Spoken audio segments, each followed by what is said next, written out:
What is the most significant factor determining whether young couples, young people, the age we're dealing with is 18 to 29, whether folks in that category drop out or keep going?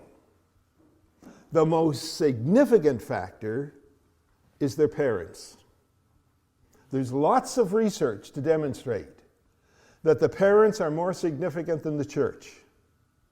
The last three factors that we'll talk about relate to the assembly.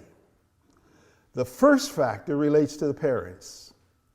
The parents are the primary indicator, primary predictor as to whether that student or that couple are going to drop out or whether they're going to keep going. So we're going to talk about the parents on the negative side, the factor on the negative side, and the challenge and the problem that comes with that. Here's a confession from Jeremy. He says this: simply, we were a church-going family, but not according to how we believed. We simply went to church. We tried to do religious things, but in the end we really didn't. Couldn't get it, and it wasn't passed on to me. What he's doing is introducing us to what we're going to call a disengaged parent. Christian, goes to church even, but not engaged. Not engaged in the church, not engaged in ministry, not engaged in personal spiritual disciplines. They're just Christians going to church. That kind of circumstance and situation is the primary factor for young people and young couples dropping out of church. Disengaged parents. On the other hand, there are engaged parents. The survey says this: engaged youth and young adults reported growing up with parents who modeled their faith authentically, engaged in practices for their own spiritual growth that the children witnessed. They watched their parents pray, read their Bible, grapple with their own spiritual lives in an open and authentic way. Now that's a significant observation from the research men. What they're saying is that engaged parents are the most significant factor in determining whether you are going to keep those young people during those dangerous transitions and years. Engaged parents. So my question to you is this: what's your strategy to engage parents? That's it. Watch carefully. What we're saying is that the dropout factor is really, at its core, a disciple-making factor. Now that's the thesis of Kidman's book, You Lost Me. The thesis of his book is that the dropout factor is the dropout problem really, is really a disciple-making problem. And at this level, as we're talking about parents, the question is, discipling parents so that the kids don't drop out. So my thesis for this session is this: keeping young adults and young people in your church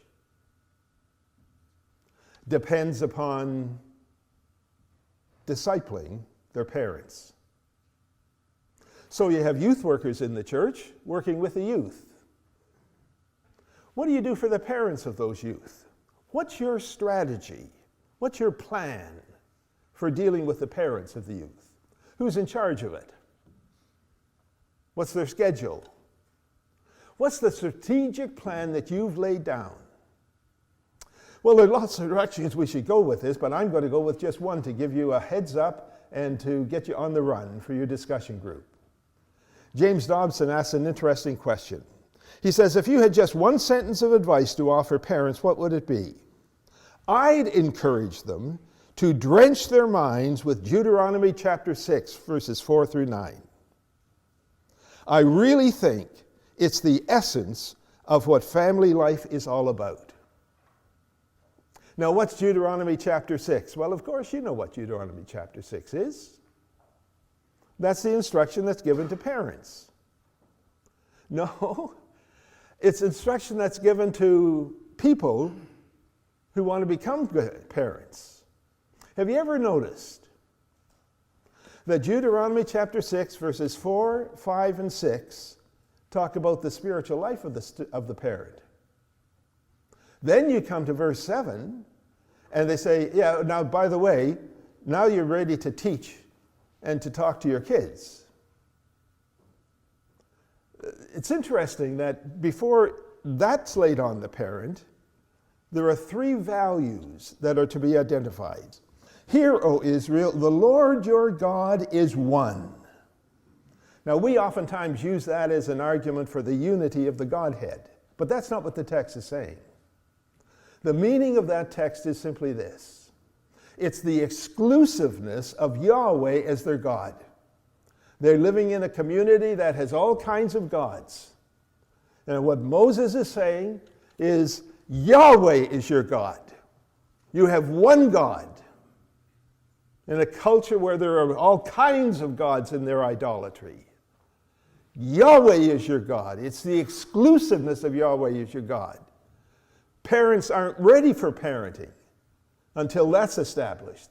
The second verse goes on and says, love that Lord your God with all your heart and with all your mind and all your soul. And then the next verse goes on and says, these commandments that I give you today, in order that they will be upon your hearts. Impress them upon your children. Now, what's very significant is that before a parent becomes a functioning parent, there's some preparation that needs to be done. That parent needs to establish one value, number one, and that value is that Yahweh alone is God. Value number 2, they are to love the Lord their God with all their heart. And value number 3, they're to lovingly obey that God. That's the object of discipling parents for parenting.